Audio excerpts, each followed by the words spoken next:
Kedysi dávno žilo v starom dome so škrípavými podlahami a pavučinami v rohoch malé dievča menom Mary. Jej obľúbeným miestom na hranie bolo podkrovie domu, kde bolo plno starých vecí plných tajomstiev a histórie. Jedného dňa, keď sa Mary hrala v podkroví, našla starú šperkovnicu. Bola pokrytá prachom a vyzerala, ako by nebola otvorená už celé roky.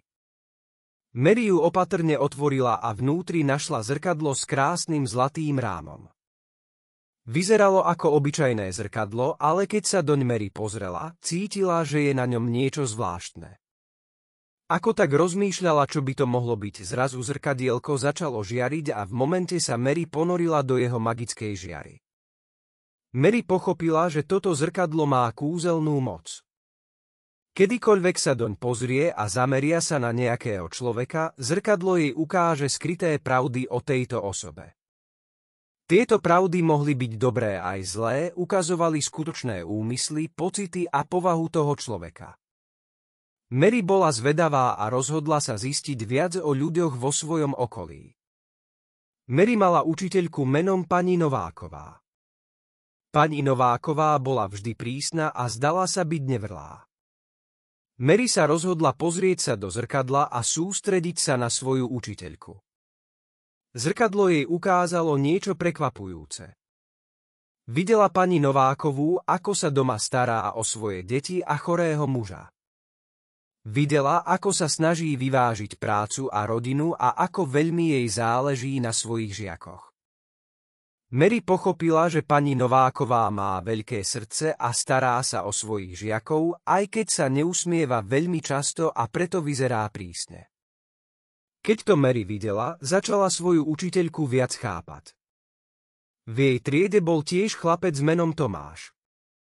Tomáš často pútal na seba pozornosť rôznymi žartíkmi, vyrušoval a šaškoval aj počas vyučovania, čo sa Mary nepáčilo. Zvedavá Mary sa rozhodla pozrieť sa na Tomáša cez zrkadlo. Zrkadlo jej ukázalo, že Tomáš bojuje s nízkym sebavedomím. Videla, ako sa cíti osamelý a ako veľmi túži po priateľstve. Mary pochopila, že Tomášovo správanie je len maskou, ktorú si nasadil, aby skryl svoju neistotu.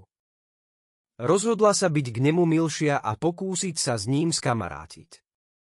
Po vyučovaní šla Mary domov a cestou videla podivínskeho pána Horáka, ktorý býval v susednom dome. Všetci si o ňom mysleli, že je samotársky a divný, lebo si stále niečo mlal sám pre seba. Mary sa rozhodla zistiť pravdu a pozrela sa na pána Horáka cez zrkadlo. Zrkadlo jej ukázalo, že pán Horák je v skutočnosti veľmi láskavý. Videla, ako sa stará o opustené mačky v okolí, krmi ich a rozpráva sa s nimi. Mary bola ohromená a pochopila, že skutočná láskavosť nepotrebuje uznanie a často zostáva nepovšimnutá. Večer sa Mary stretla so svojou kamarátkou Sofiou. Sofia bola tichá a nikdy o sebe veľa nerozprávala, ale skôr počúvala ostatných. Mary bola zvedavá a tak sa rozhodla pozrieť sa na Sofiu cez zrkadlo. Zrkadlo jej ukázalo, že Sofia má obrovský talent na kreslenie. Videla nádherné obrazy, ktoré Sofia kreslila vo svojom voľnom čase, ale nikdy ich neukázala nikomu, pretože sa hanbila a myslela, že by sa nikomu nepáčili. Mary pochopila, že Sofia je veľmi talentovaná a tak ju povzbudila, aby ukázala svoje kresby ostatným. Sofia nakoniec našla v sebe odvahu. Mary jej pomohla usporiadať v škole výstavu a všetci boli ohromení Sofíným talentom. Zrkadlo Mary naučilo, že každý človek má svoje skryté príbehy a dôvody pre svoje správanie. Mary zrkadlo uložila naspäť do šperkovnice, lebo ho už nepotrebovala.